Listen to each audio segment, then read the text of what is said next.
Last class में हमने terminating non terminating के बारे में पढ़ा था।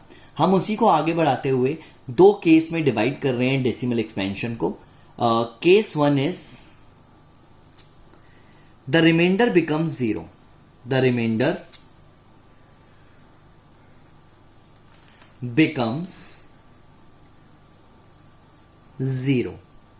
अब आप खुद देखो, जब आपने डिवाइड किया था 7/8 को, तो आपके सामने इसका डेसिमल एक्सपेंशन 0.875 आया था।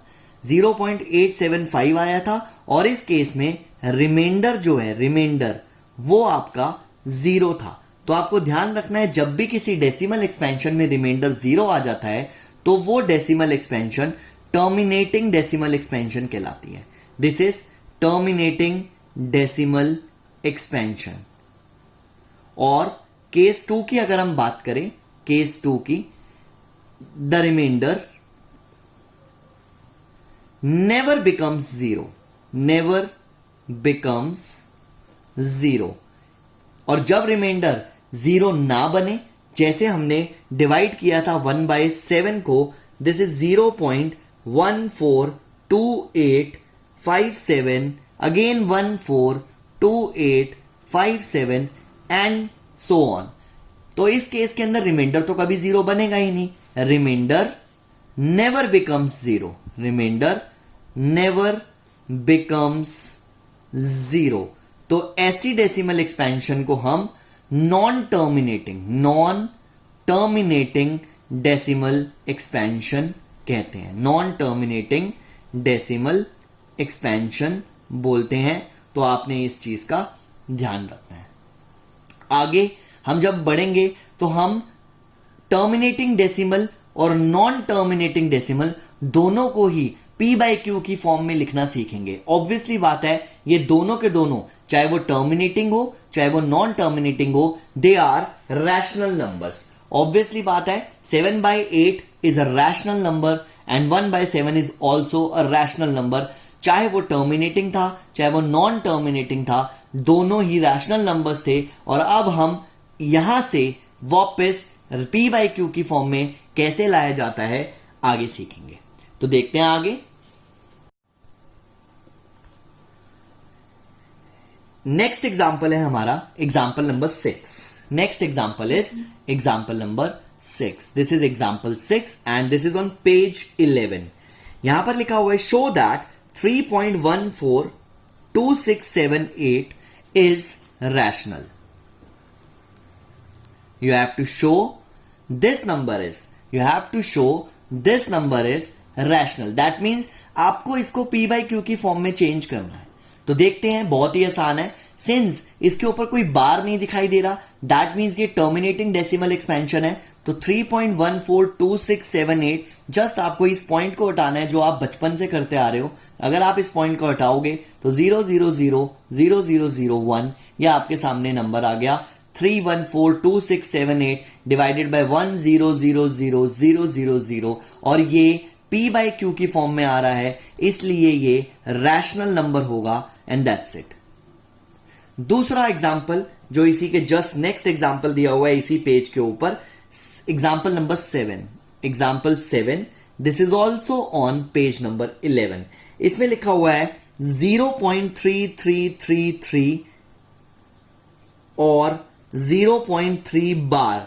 इसको कन्वर्ट करना है आपने इनटू p/q फॉर्म।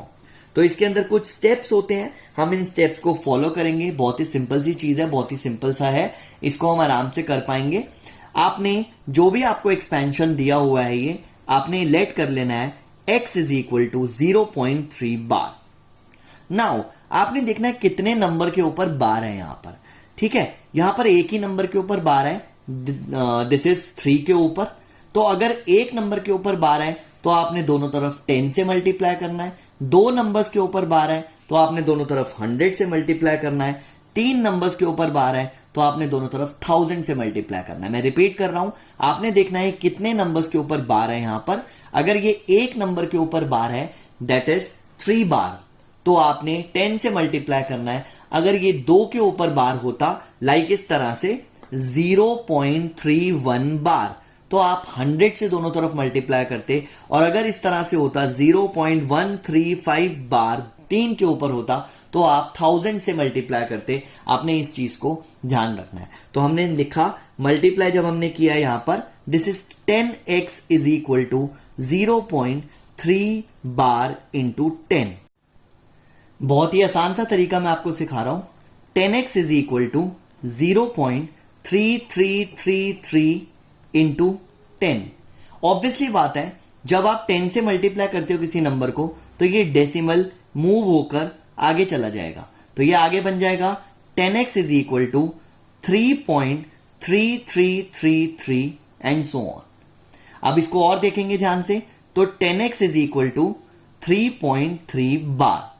तो अब इसको आप फर्स्ट इक्वेशन मान लेंगे, इसको आप सेकेंड इक्वेशन मान लेंगे। आपने कुछ नहीं करना, just we have to subtract first equation from second. तो आपने सेकेंड माइनस फर्स्ट करना है। ध्यान से देखना, जब आपने यहां पर 10x में से इस x को माइनस किया तो आपके पास 9x बचा, और जब आपने 3.3 बार में से 0.3 बार को माइनस किया, जो मैं आपको अलग से भी करके दिखा रहा हूं, दिस इज 3.3 बार माइनस 0.3 बार, आपके पास हर बार ऐसी ही सिचुएशन बनेगी, तो ये आपका 0 हो जाएगा एंड दिस इज 3। तो आपके पास सिर्फ यहां पर क्या बचेगा, 3। तो आपने इसको लिखा इज इक्वल टू 3। एक बार फिर से बताता हूं, 10x में से x माइनस किया तो 9x, और 3.3 बार में से 0.03 बार आपने सब्ट्रैक्ट किया तो 3 बचेगा। 3.0 इज 3, तो x is equal to 3/9 which means 1/3। तो 1/3 की डेसिमल एक्सपेंशन 0.3333 और 0.3 बार होती है, यह आप लोगों ने ध्यान रखना है। तो इस तरह से हमने 0.3 बार को p/q की फॉर्म में लिख दिया, और यह आपका एग्जाम्पल नंबर 7 था। नेक्स्ट एग्जाम्पल पर आते हैं। Example number 8, again this is on page number 11। Page number 11 पर ही एग्जाम्पल नंबर 6, 7, 8 तीनों थे। दिस इज शो दैट 1.272727 और 1.27 बार can be expressed in the form of p/q। मतलब हमें इसको भी p/q फॉर्म में चेंज करना है। तो देखते हैं, अब हमने वैसा ही प्रोसेस, सेम मेथड यूज किया। Let x is equal to 1.27 bar, और ये हमारी फर्स्ट इक्वेशन हो गई। अब आप देखो, दो नंबर्स के ऊपर बार है, दैट मीन्स आपको 100 से मल्टीप्लाई करना है। तो 100x is equal to 1.272727 into 100। 100x is equal to, ध्यान से देखना, अब हम क्योंकि 100 से मल्टीप्लाई कर रहे हैं तो डेसिमल्स जो है वो 2 प्लेसेस आगे जाएगा। तो दिस इज 127.2727, इस तरह से ये चल रहा है, और ये आ जाएगा 100x इज इक्वल टू 127.27 बार, और ये हमारी सेकेंड इक्वेशन आ गई। अब आप ध्यान से देखिए, अगर मैं सेकेंड में से फर्स्ट को माइनस करता हूं तो फिर से वही same, 100 minus x is 99x, और 127.27 बार 1.27 बार। मैंने आपको कहा था आपके पास हर बार ऐसी सिचुएशन आएगी, ये 0 हो जाएगा, दिस इज 126, तो ये 126 आएगा। That means x is equal to 126 divided by 99, और आप इसको सिंपलेस्ट फॉर्म में चेंज कर सकते हो, यानी कि आप इसको कट कर सकते हो। तो ये आ जाएगा आपके पास कट करके 14/11, जो हमारा आंसर होगा। नेक्स्ट एग्जाम्पल नंबर 9 पर आते हैं। Example number 9, this is on page number 12। तो ये पेज नंबर 12 पर एग्जाम्पल नंबर 9 है। दिस इज 0.23535 इस तरह से है, और 0.235 बार। डेसिमल के बाद 3 डिजिट दिखाई दे रही हैं, लेकिन बार सिर्फ 2 डिजिट्स के ऊपर है। तो प्लीज कंफ्यूज मत होना, जैसा मैंने आपको बोला, जितने नंबर्स के ऊपर बार होता है आपने उस हिसाब से मल्टीप्लाई करना है। तो जब मैंने लेट किया, let x is equal to 0.235 bar, तो मुझे देखना है कि 2 नंबर्स के ऊपर बार है, इसलिए 100 से मल्टीप्लाई होगा 0.2353535 इंटू 100। अगेन 2 जीरोज हैं तो 2 डेसिमल प्लेसेस आगे हो जाएंगे shift. This is 100x is equal to 23.535 bar. देखो 23.5 एंड 35 बार। तो दिस इज सेकेंड इक्वेशन हमारे लिए and this is first equation. तो जब मैंने सेकेंड में से फर्स्ट को माइनस किया 99x इज इक्वल टू, अब इसमें से मैं साइड पे आपको माइनस करके दिखा रहा हूं, 23.535 बार एंड 0.235 बार। देखो बार वाला पार्ट कटा, 5 में से 2 माइनस करे तो 3 एंड दिस इज 23। तो 23.3 आपके सामने आया। x is equal to 23.3 divided by 99 which is 233 divided by 990। अब आप चेक कर लो कि अगर ये कट सकता है तो इसका आंसर जो है वो सिंपलेस्ट फॉर्म में लिख देंगे, और अगर ये नहीं कट सकता तो यही इसका आंसर होगा एंड दैट्स इट। एक छोटा सा नोट आप लोगों को याद रखना है, ये the decimal expansion of a rational number is either terminating or non-terminating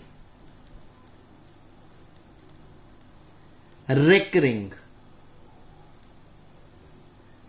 यानी कि टर्मिनेटिंग होगा,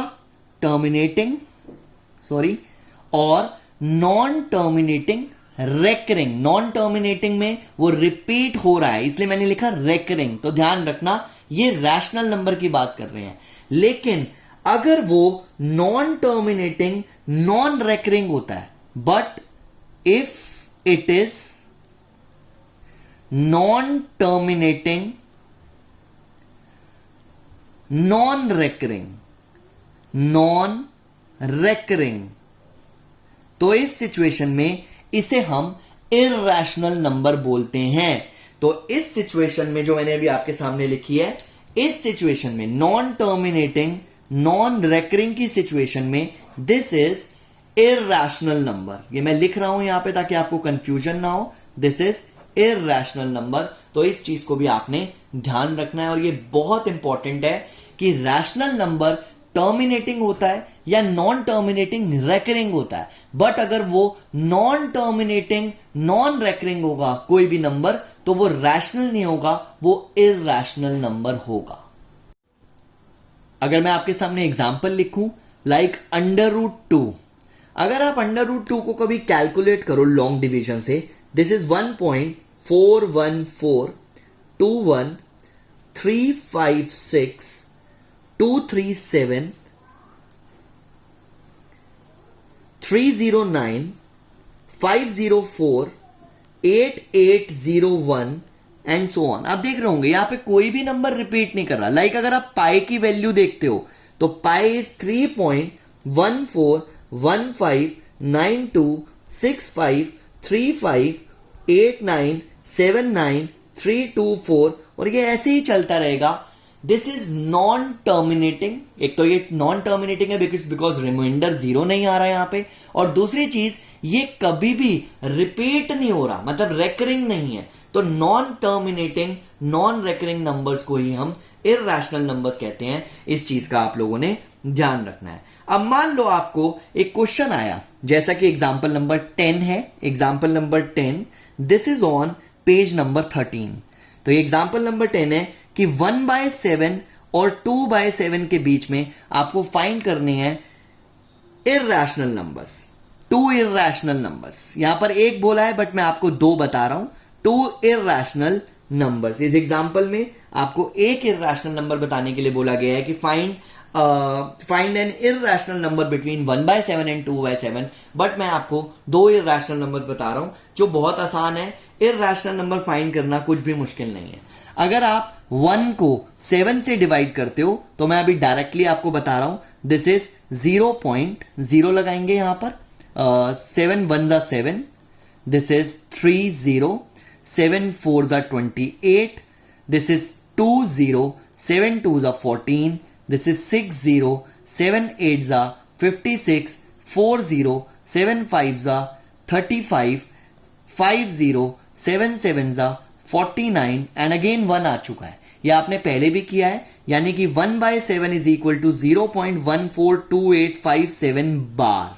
ये एक रैशनल नंबर है।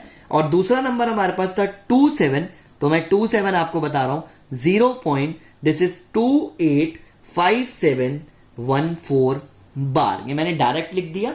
अब आप ध्यान से देखो 0.14 और 0.28 के बीच में तो बहुत सारे नंबर्स हैं, बट हमें इररेशनल नंबर्स ढूंढने हैं। तो इररेशनल नंबर्स वो नंबर्स होते हैं जो नॉन टर्मिनेटिंग नॉन रेकरिंग होते हैं। तो आप आराम से बना सकते हो। देखो 0.15 लिख लो, 14 के बाद है और 28 से पहले है, तो 0.15 01 001 3 times 01 4 times 01, तो this is non terminating non recurring. ना तो बार लगा सकते हैं ना तो ये रुक रहा है। ऐसे ही 0.16 01 001 0001 000001 इस तरह से। तो जरूरी नहीं है कि आप सेम पैटर्न रखो, आप 10 110 111 4 times 10 इस तरह से पैटर्न भी रख सकते हो, या आप ये भी पैटर्न रख सकते हो 0.18 20 22 0 222 0 2222 एंड सो ऑन। तो इस तरह से आप कैसा भी पैटर्न बना सकते हो, उसमें कोई भी प्रॉब्लम नहीं है। इस चीज को आपने ध्यान रखना है। बस आपको पता होना चाहिए कि इररेशनल नंबर की डेफिनेशन में irrational number non terminating non recurring decimal expansion होती है, एंड दैट्स ऑल।